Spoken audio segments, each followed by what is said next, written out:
चरण के चुनाव के बाद हिंसक रूप ले चुका सारण। चुनाव के बाद हुई गोलीबारी एक्शन में प्रशासन। छपरा में 2 दिनों के लिए बंद किया गया इंटरनेट। कौन है इस विवाद का जिम्मेदार, छानबीन में जुटी पुलिस। लोकसभा चुनाव के 5वें चरण के लिए बीते दिन मतदान हुए।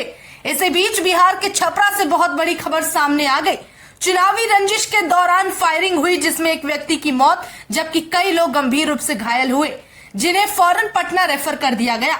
अचानक से ये चुनावी माहौल कब गोलीबारी में बदल गया, इसका अंदाजा ही नहीं लग सका।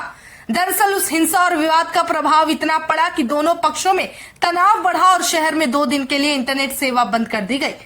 जानकारी के लिए बताते चले, 5वें चरण का मतदान सोमवार को हो चुका, लेकिन इसी दौरान राजनीतिक पक्षों के बीच आपस में तनातनी बढ़ी और वो तनातनी इस हद तक बढ़ी कि हिंसा का रूप ले लिया। फिर क्या, इसी क्रम में छपरा में 2 पक्षों के बीच झड़प हुई, 3 राउंड फायरिंग की गई और एक व्यक्ति को इस दौरान अपनी जान गंवानी पड़ी। बताया जा रहा है कि ये झड़प और भी ज्यादा बड़ा रूप तब ले चुकी थी जब प्रत्याशी पोलिंग बूथ पर चली गई।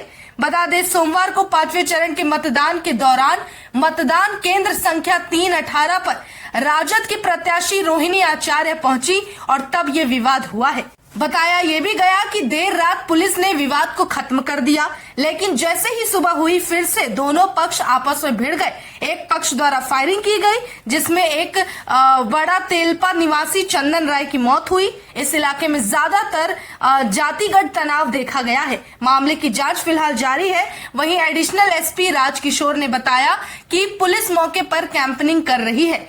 मिली जानकारी के मुताबिक बताया यह भी जा रहा है कि छपरा में हुई हत्या और फायरिंग की घटना पर लालू प्रसाद यादव की पार्टी की पहल प्रतिक्रिया सामने आई थी। आरजेडी के प्रवक्ता मृत्युंजय तिवारी ने कहा कि लोकतंत्र में हिंसा का कोई स्थान नहीं और शासन प्रशासन पर इसकी जिम्मेदारी डाल दी कि उनके हाथ से ये नियंत्रण नहीं हो सका।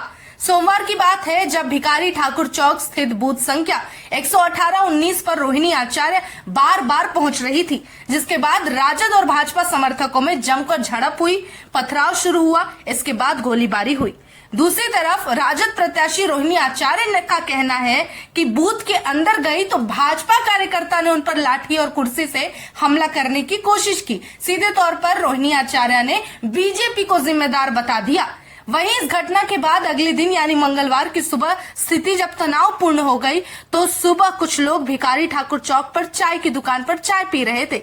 इस दौरान एक पक्ष के कुछ लोग आए, दूसरे पक्ष के लोगों को धक्का दिया। इसके बाद विवाद गोलीबारी तक मामला बढ़ा, जिसके बाद एक व्यक्ति की जान चली गई। घटनास्थल और आसपास के इलाकों को पुलिस छावनी में तब्दील कर चुका है और इंटरनेट सेवा बंद कर दी गई है, ताकि किसी भी तरह की गलत या गुमराह करने वाली खबर बाहर न निकले और विवाद किसी भी तरह से और भी ज्यादा भयंकर रूप ना ले ले।